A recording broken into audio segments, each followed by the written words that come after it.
Quero cumprimentar a todos nesta hora com a paz do Senhor Jesus. Nós vamos para o nosso estudo da palavra, entendimento e compreensão, melhorá-lo um pouco mais. Nós vamos ler um texto da palavra do Senhor que se encontra na segunda epístola ou segunda carta de Paulo a Timóteo, 2 Timóteo, o capítulo 1 e o verso 12, que declara assim: por cuja causa padeço também isto, mas não me envergonho, porque eu sei em quem tenho crido, e estou certo de que é poderoso para guardar o meu depósito até aquele dia. Apóstolo Paulo, escrevendo a Timóteo, seu filho na fé, ele fala de algo muito atual. Veja, ele fala, porque eu sei em quem eu tenho crido, uma afirmativa. E ele afirma que ele está certo que aquele que é poderoso para guardar o depósito dele até aquele dia. Então tem essa convicção na sua fé e que há um depósito para mim. Então nós vamos ter como temática o seguinte tema: em quem temos crido? Onde está a nossa fé? Em quem temos crido? Onde está a nossa fé? É a temática do nosso estudo, do nosso aprendizado aqui. Até aquele dia, ele escreve, para guardar, estou certo de que é poderoso para guardar o meu depósito até aquele dia. O dia em questão está em maiúsculo. Isso fala que é o dia do Senhor, o grande dia. Aquele dia é o dia do juízo final. Paulo fala do meu depósito, ou seja, aquilo que foi entregue a ele, que ele é poderoso para guardar, algo que foi entregue a ele até aquele dia. A palavra depósito sugere um tesouro confiado a alguém para que o guarde fielmente até que o dono o peça de volta. É um tesouro, porém, ele tem o compromisso de devolver até a volta daquele grande dia. Então esse é o sentido da palavra depósito. Paulo, no seu contexto, ele está falando da importância de mantermos a fé viva e genuína, que nos foi passada, transmitida. Os versos anteriores fala que Timóteo, ele fala assim: Timóteo, traga à memória a fé não fingida que em ti há, a qual habitou primeiro em tua avó e em tua mãe. Então ele fala de uma transmissão, algo que foi passado para ele, uma fé genuína e verdadeira. Pois bem, o apóstolo Paulo, dentro desse contexto, nós vamos entender algumas coisas e compreender isso. Ele fala de fé. Como a nossa temática é em quem nós temos crido, onde está a nossa fé, aponta para a fé. Existem muitos tipos de fé no mundo. Vou explicar sobre isso. A fé na solução imediata. Exemplo simples. Às vezes o indivíduo fala assim: não, eu tenho fé que eu vou acertar na Mega Sena e vou ganhar bilhões. Então é uma fé que ele pensa que é uma fé que vai atender a sua necessidade imediata. A fé no jogo de bicho, em tantos outros jogos de azar, são chamados, vou fazer uma fezinha. Veja, é uma fé, mas é uma fezinha, é diminutivo, é pejorativo. Então, não é uma fé genuína. Segundo, a fé da realização pessoal. É aquela de que o indivíduo vai conseguir aquele emprego dos sonhos. Ele acredita, ele tem fé que eu vou conseguir. De que vai realizar a sua faculdade, aquela faculdade que ele tanto anseia, de que vai ter o casamento dos sonhos, o melhor casamento dos sonhos, o casamento mais feliz do mundo. Então, é um tipo de fé, uma crença que a pessoa tem dentro dela. Também temos a fé nas coisas ocultas. São as que têm fé, mas ou melhor, são os que têm fé nos astros, na feitiçaria, mapa astral, cartomancia, imagens e tantas outras coisas, nas coisas ocultas. Por que ocultas? Porque não estão visíveis diante dele, mas ele crê nisso. Ele crê que os astros, feitiçaria, cartomancia, imagens e outros tipos de fé ocultas é a fé que vai levar ele para aquilo que ele está objetivando. Também existe, infelizmente, a exploração da fé. No contexto fé, estamos falando disso. Tipos de fé que há no mundo. Existe a exploração da fé. No capítulo 20 de Atos dos Apóstolos, do 28 ao 30, está escrito assim. Dr. Lucas, que é o escritor de Atos e o Evangelho de Lucas, ele fala assim, escreve, melhor dizendo: Olhai, pois, por vós e por todo o rebanho sobre que o Espírito Santo vos constituiu bispos, para apacentardes a igreja de Deus, que ele resgatou com seu próprio sangue. Porque eu sei isto, que depois da minha partida entrarão no meio de vós lobos cruéis, que não perdoarão o rebanho, e que dentre vós mesmos se levantarão homens que falarão coisas perversas para atraírem os discípulos após si. Paulo, nesse capítulo 20, ele está fazendo uma última pregação naquela região. Depois disso, ele não voltaria mais ali e iria partir para Roma, e os irmãos não veriam mais ele. Então ele alarga essa pregação até altas horas, passa da meia-noite. É o próprio episódio onde tem um jovem sentado na janela, ele cai da janela, o terceiro andar, cai como morto. Paulo ora, o Senhor traz de volta a vida daquele rapaz.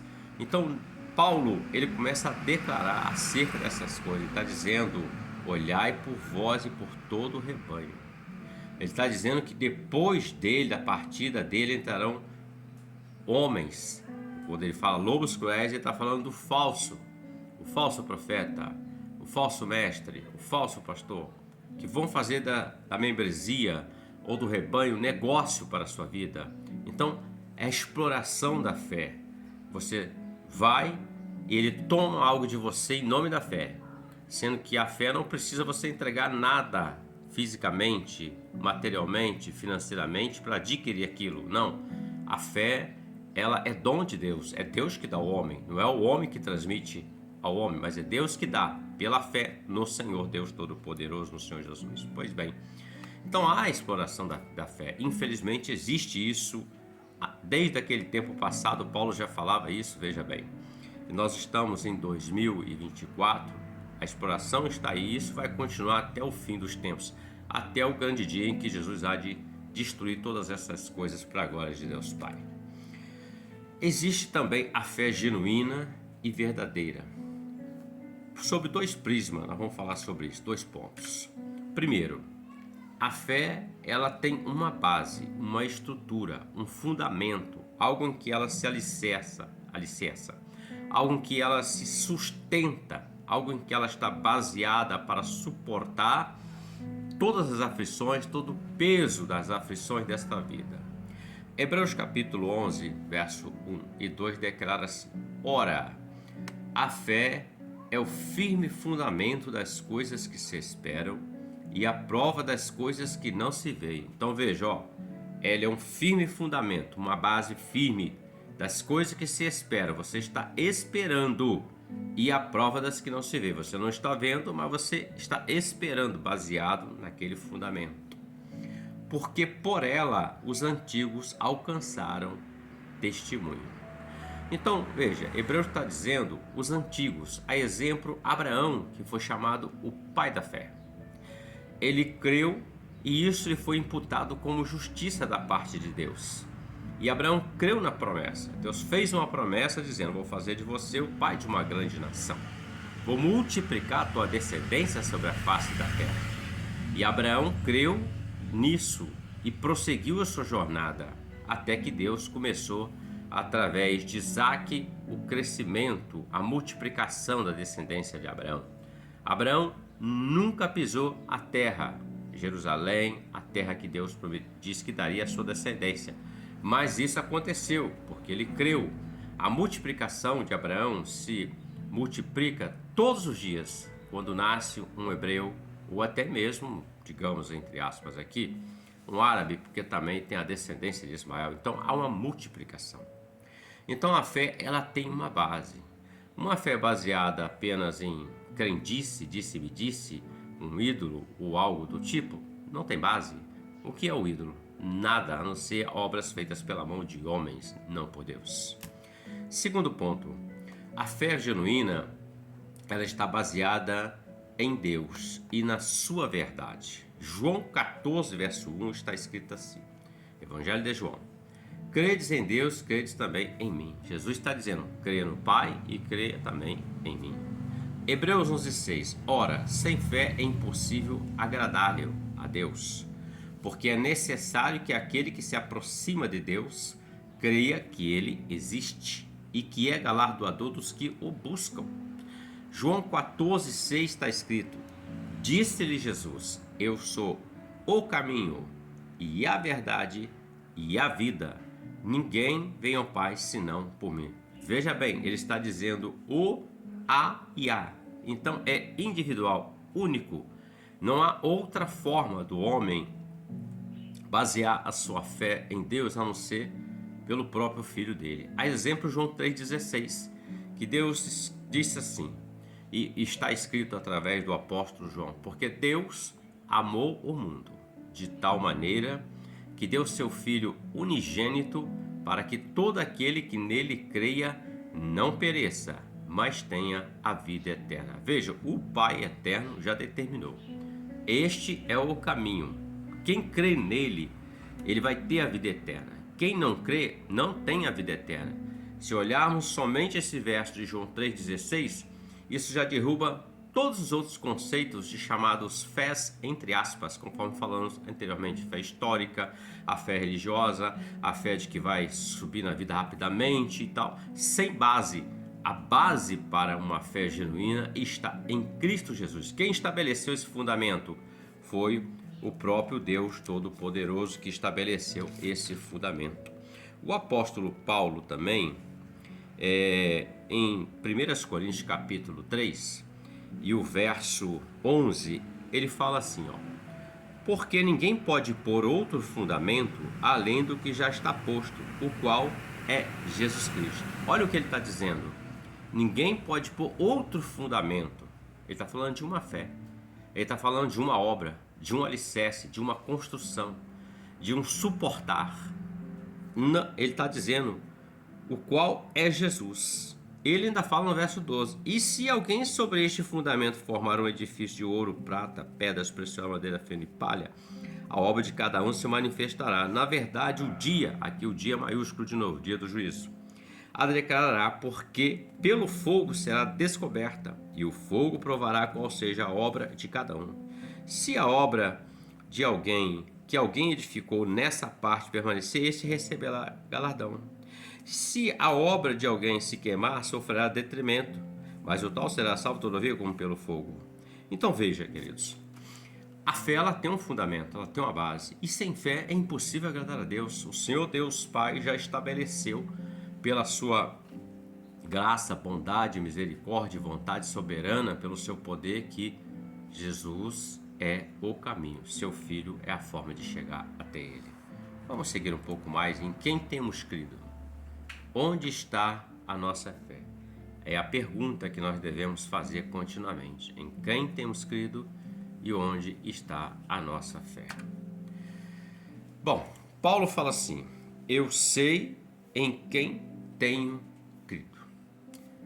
Ele tinha convicção de em quem ele cria. E Paulo começou essa crença, essa fé, lá no caminho de Damasco. Atos capítulo 9, quando ele é cercado por um resplendor de luz, ele cai por terra e ali ele pergunta: quem és tu, Senhor? Quem és tu, Senhor? Reconhecendo o senhorio. E Jesus se revela, a luz se revela a ele dizendo: eu sou Jesus, a quem tu persegues. Duro é para ti recalcitrar contra os aguilhões. Então, daquele ponto em diante, Paulo disse assim, até disse, o que o senhor quer que eu faça? E foi dito que faria, o que deveria fazer. Então, a partir daquele ponto, Paulo está dizendo, eu sei em quem eu tenho crido, aquele que eu encontrei, que me encontrou, na verdade, no caminho de Damasco, antes que eu pudesse cometer mais atrocidades contra a vida da igreja. É uma pergunta que nós devemos fazer diante das circunstâncias da nossa vida. Sabe aquelas adversidades? Aquelas aflições que vêm contra nós? É uma pergunta. Quem que eu tenho crido? No Deus Todo-Poderoso? Na fé genuína e verdadeira? Na palavra do homem? Na minha cultura? No meu poder econômico e social? No meu poder cultural? Em quem que eu tenho crido, na verdade? Na minha condição social? Ou eu tenho crido nesse Deus Todo-Poderoso? Temos crido somente quando tudo vai bem? É uma pergunta. E quando estamos no vale, na luta, na adversidade, nós temos crido ou temos abandonado? Israel estava crendo no Senhor enquanto o Senhor estava dando codorna, pão, coluna, nuvem, e assim mesmo eles discordavam muitas vezes, mas quando tinham que entrar na terra e conquistar, eles começaram a não crer mais. Vamos voltar para o Egito, vamos comer cebola, pepino, alho, que coisa horrível comer cebola, pepino e alho. Veja, meus irmãos, Deus tinha uma maná, a terra que mana leite e mel, eles queriam voltar para comer cebola, pepino, alho. É o adversário das pessoas quando voltam ao mundo, um alimento do mundo, não um alimento espiritual. Jó no capítulo 2, verso 9, é o episódio da mulher de Jó, muito conhecido. Ela fala assim, ainda retens a tua sinceridade. Amaldiçoa o seu Deus e morre, está dizendo, ainda crê nesse Deus, ainda tem fé nele. E Jó disse assim, tu falas como uma louca, não sabe o que falas. Hebreus 3, do 17 ao 19, Abacuque, capítulo 3, do 17 ao 19, ele fala, porque ainda que a figueira não floresça, não haja vide nos campos, o fruto da oliveira minta, as malhadas não estejam no curral, ele está falando de um tempo de escassez, mas ele fala assim, todavia eu alegarei no Senhor, exultarei no Deus da minha salvação, o Senhor é a minha salvação, ele me colocará meus pés no lugar alto, serei como a corça. Então ele está falando da fé dele genuína. João 11, 21, o Senhor Jesus fala para Marta, Marta, não tenho dito que se creres verás a glória de Deus? Mais uma vez a fé em questão. E o dia era difícil para Marta e para Maria, por conta de havia 4 dias que o seu irmão Lázaro estava morto e sepultado.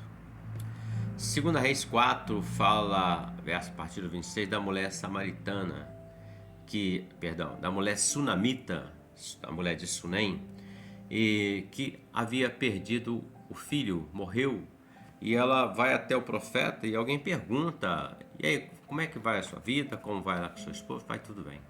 Então ela estava tendo a fé dela, crendo no Senhor.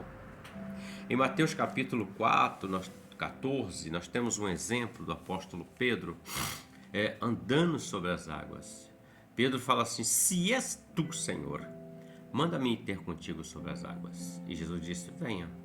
Então Deus disse assim, o Senhor disse, venha, falou com Pedro, e quando ele disse, venha, ele já determinou para o mar, retenhas, ou seja, Pedro pisou sobre as águas e não afundou, não naufragou, até que ele sentiu o vento forte.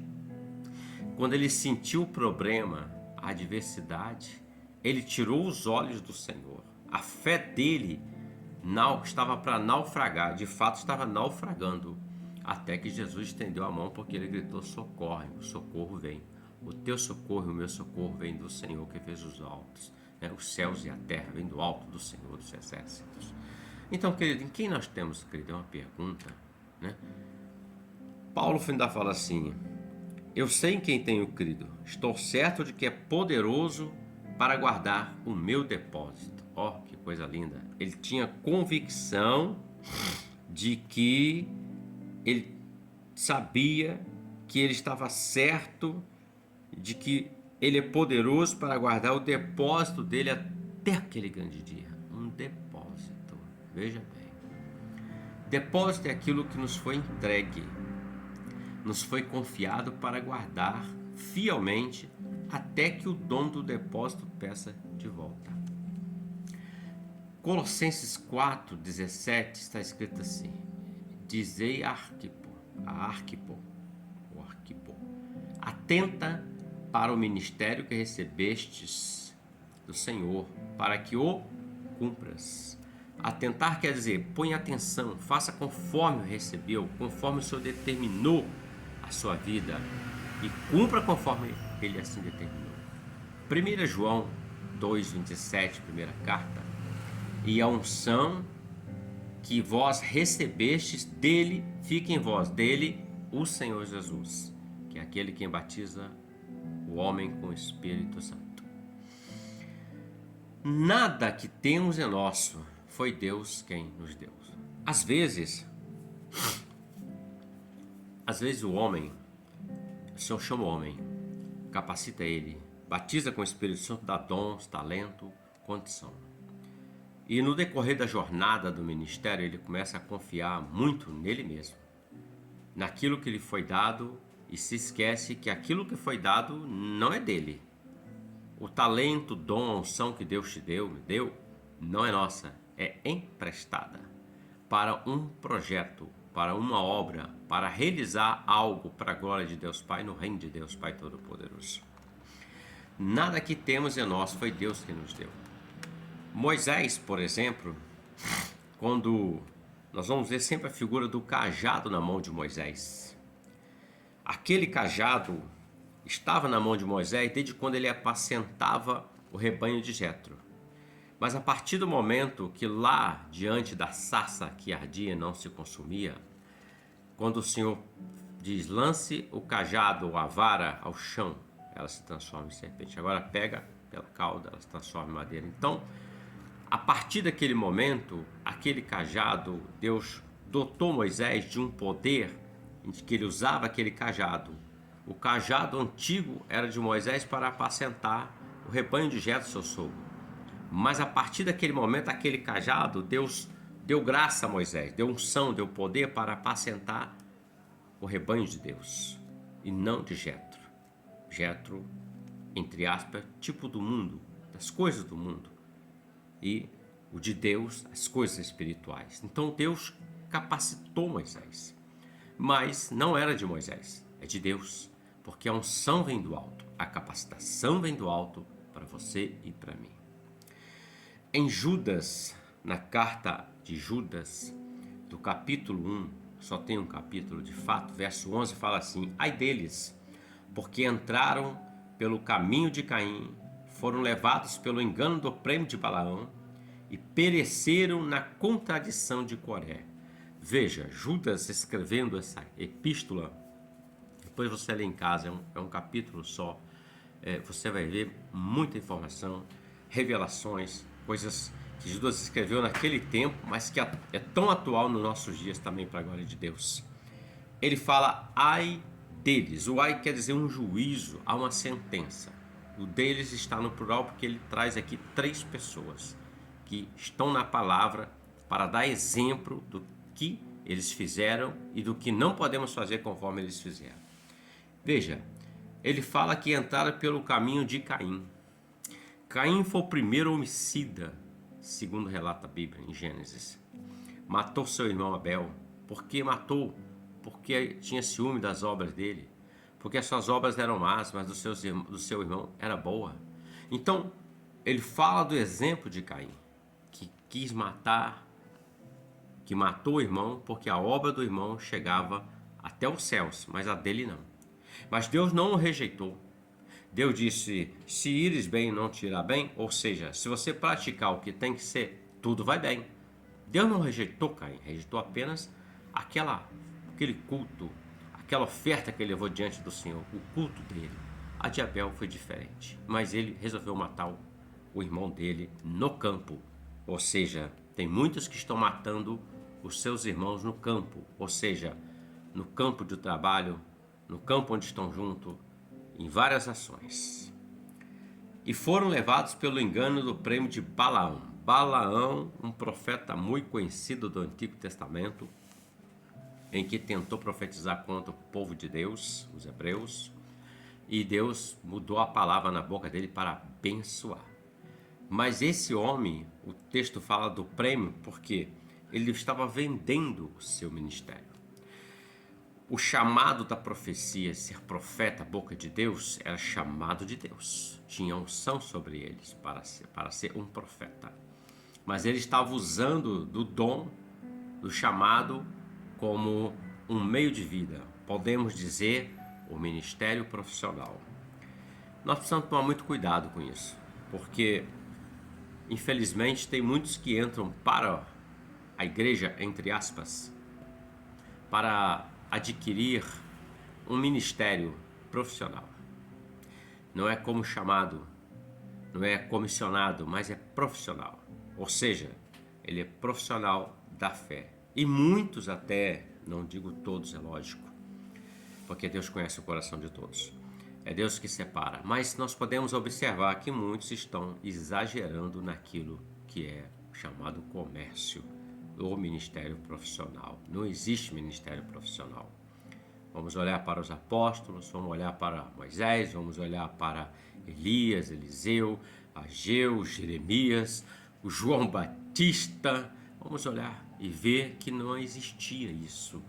Todos faziam por obediência e amor ao Senhor. E o Senhor que dava a condição ao homem, o recurso, o comer, o beber, o vestir, as necessárias. Então ele está falando de um ministério profissional e precisamos tomar cuidado. E ele fala de Coré ou Corá, depende da versão, que estava inserido no meio do povo hebreu, e a contradição fala da rebelião. Esse rebeliou contra Moisés, até achando que Moisés não era líder, não era chamado de Deus. Então, rebelião. É bom lembrarmos que Saul, ele comete um pecado. O último, na verdade, quando Deus o rejeita definitivamente. Ele não obedece ao Senhor, e Samuel disse para ele: por acaso tem o Senhor prazer em holocausto, sacrifício, do que em que se obedeça a sua palavra? Eis que obedecer é melhor do que o sacrificar, porque a rebelião é como pecado de feitiçaria. Então ele está dizendo que Saul, ele se tornou um rebelde, e Deus não aceita rebeldes.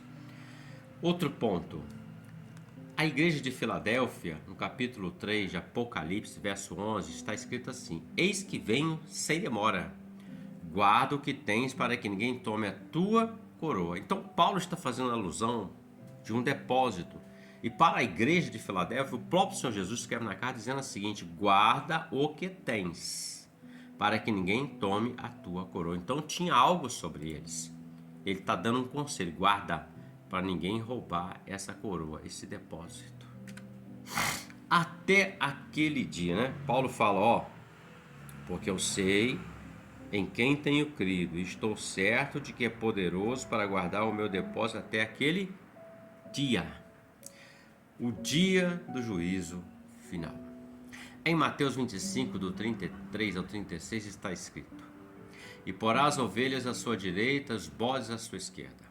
Então dirá o rei aos que estiverem à sua direita: vinde, benditos de meu Pai, possuí por herança o reino que vos está preparado desde a fundação do mundo. Porque tive fome e deste-me de comer, tive sede e me deste de beber, era estrangeiro e me hospedaste, estava nu e vestiste-me, adoeci e visitaste-me, estive na prisão e foste me ver.